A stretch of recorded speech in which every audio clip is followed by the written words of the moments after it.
சப்பா! இவனுங்க படுத்துற பாடு இருக்கே! அப்படின்னு சொல்லி இன்னைக்கு ஸ்டாலின் புலம்பாத ஒரு நாளே கிடையாது. ஏற்கனவே அவர் சொல்லியிருக்காரு. "மத்தளத்துக்கு 2 புறம் தான் தாக்கு. எனக்கு நாலாபுறமும் தாக்கு." அப்படின்னு சொன்னது போல, தினந்தோறும் இந்த சொந்த கட்சியில இருக்கக்கூடியவர்களால பிரச்சனை தாங்க முடியல.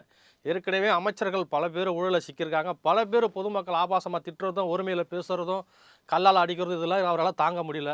இதனால தான் ஒரு நிகழ்ச்சியில அவர் சொன்னாரு, "நான் தினந்தோறும் படுத்து எழுந்திரிக்கிறது ஏதாவது ஒரு பிரச்சனையில காலையில இவங்க மாட்டிப்பாங்களோ, போயிடுவாங்கன்னு சொல்லி ஒவ்வொரு நாளும் நான் தூக்கத்த இழந்து, காலையில ஏதாவது பிரச்சனை வந்துருமோன்னு சொல்லி அந்த கவலையில கண் விழிக்கிறேன் அப்படின்னு பேசியிருந்தாரு. அதற்கு ஏத்தாப்போல தான் கட்சிக்காரங்களும் நடந்துகிட்டு இருக்கிறாங்க. இப்ப என்னடா பஞ்சாயத்துனாக்கா, இன்னைக்கு திருவள்ளூர்ல எம்எல்ஏ ஒருத்தர் சொந்த கட்சியினரே பல்லாரையும் சேவல் அறைஞ்சிருக்காரு. இது என்னடா புது கதையா இருக்குன்னு பார்த்தா, நேத்து தான் நம்ம சேகர் பாபு தேர் இழுக்க போன இடத்துல உரண்டை இழுத்துட்டு வந்து சிங்கிள்ஸ் வான்னு கூப்பிட்டாரு. இன்னைக்கு திருவள்ளூர் மாவட்டம் கும்மிடிப்பூண்டி தொகுதிக்குட்பட்ட எட்டாபுரம் பகுதியில, அங்க இருக்கக்கூடிய அந்த ஒன்றிய அவைத்தலைவர் எம்எல்ஏ கிட்ட கேட்டிருக்கிறாரு. என்ன கேட்டிருக்காருன்னா, "ஏன்ப்பா ஒரு நிகழ்ச்சி நடத்துறீங்க போறீங்க, இங்க இருக்கக்கூடிய நிர்வாகிகள்ட்டலாம் சொல்லலாம். மாவட்ட நிர்வாகிகள் இருக்கிறாங்க, நாங்கலாம் இருக்கிறோம். உங்க இஷ்டத்துக்கு நீங்க நிகழ்ச்சிய நடத்துறீங்களா?" அப்படின்னு கேட்டிருக்காரு. "நீ என்னடா என்ன கேள்வி கேட்குறன்னு" சொல்லி செவுலியே பலார்னு அரைஞ்சிருக்காரு. இது பெரும் பஞ்சாயத்தா இருக்கு.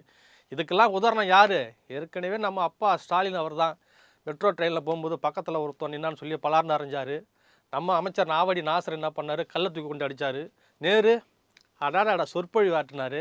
நம்ம பொன்முடி ஐயா, அவரு ஆற்றாத சொற்பொழிவா? அந்த வரிசையில இன்னைக்கு எம்எல்ஏவும் அடிச்சு விட்டாரு. இது ஒரு பெரிய குற்றமா? இதற்கெல்லாம் முழு காரணம் யாருன்னா, அப்பா போட்ட விதை தான் இன்னைக்கு பயிராக முளைத்துக் கொண்டிருக்கிறது. இவனுங்க படுத்துற பாடு இருக்கே அப்படின்னு சிஎம் நினைச்சாலும், ஆனா மக்கள் என்ன நினைக்கிறாங்க? சப்பா! இவனுங்க ஆட்சி எப்படா முடியும்? அப்படிங்கிற ஒரு மனநிலைக்கு இன்னைக்கு தள்ளப்பட்டிருக்காங்க.